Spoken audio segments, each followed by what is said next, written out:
എന്തെങ്കിലും deal B J പിയും ഏതെങ്കിലും ഒരു രാഷ്ട്രീയ കക്ഷിയുമായിട്ടുണ്ടോ?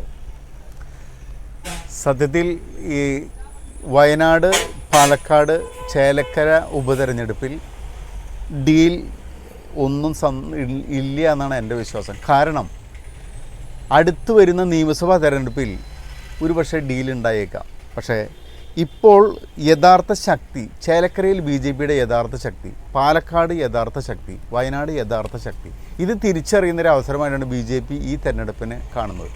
ഇതോടൊപ്പം തന്നെ ഇടതുപക്ഷം കഴിഞ്ഞ ലോക്സഭാ ഇലക്ഷനിലേറ്റ പരാജയം, അതിൽ നിന്ന് കരകയറാനായിട്ട് ഞങ്ങളുടെ ഇത്രമാത്രം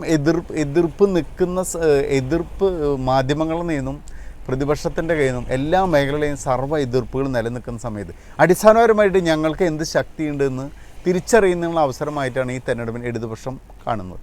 അതുകൊണ്ട് ഇടതുപക്ഷത്തിൻ്റെ ശക്തിയും ബി ജെ പിയുടെ ശക്തിയും തിരിച്ചറിയാനുള്ള ശ്രമം അവർ നടത്തുന്നതുകൊണ്ട് ഇവിടെ ഒരു ഡീലിനുള്ള സാധ്യതയില്ല.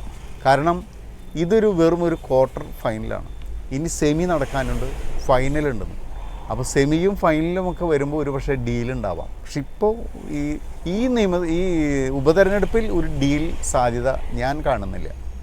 രാഷ്ട്രീയ പാർട്ടികളോ മാധ്യമങ്ങളോ പലതും പറയും. പക്ഷേ എൻ്റെ വ്യക്തിപരമായിട്ട് അഭിപ്രായത്തിൽ ചേലക്കരയും പാലക്കാടും വയനാടും ഒരു ഡീലും ഇല്ല എന്ന് എൻ്റെ വിശ്വാസം അങ്ങനെയാണ്.